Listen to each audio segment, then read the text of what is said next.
Dalam pemberlakuan PSBB tahap 2 ini, pemerintah Kota Banjarmasin diminta memperbaiki penanganan bagi warga yang terdampak wabah virus corona, terutama bagi toko yang mempekerjakan karyawan, namun tokonya ditutup lantaran aturan Perwali Banjarmasin wan surat edaran akibat perpanjangan PSBB tahap 2 ini.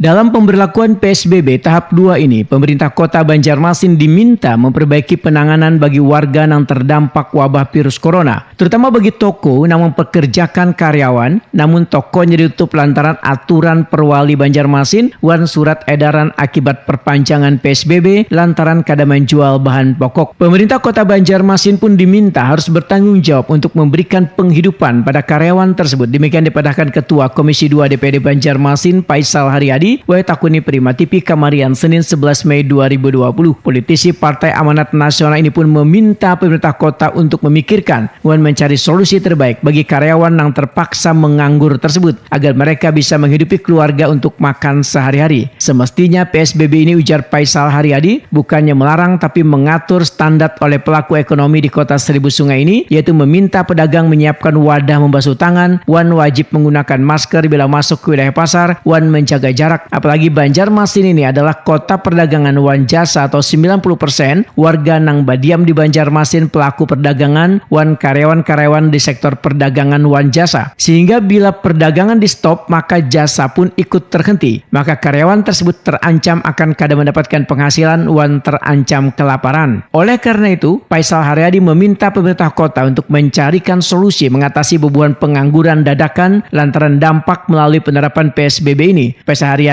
menyatakan sesuai dengan rapat bersama anggota Dewan maupun tim gugus tugas COVID-19 Banjarmasin bahwa pembatasan pengaturan yang lebih ditekankan dalam penerapan PSBB bukannya pelarangan. Agar dalam memutus mata rantai wabah virus corona kada membatasi hak warga untuk bertahan hidup di Banjarmasin. Jadi kami berharap bahwa memang PSBB ini bukan melarang tapi mengatur.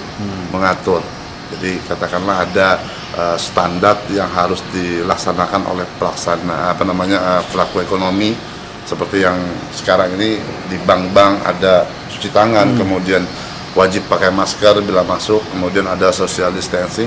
Nah, kami berharap juga di toko-tokoan, karena kan di Banjarmasin ini kota perdagangan dan jasa. 90% yang bahuni, yang berdiam di Banjar ini pelaku perdagangan.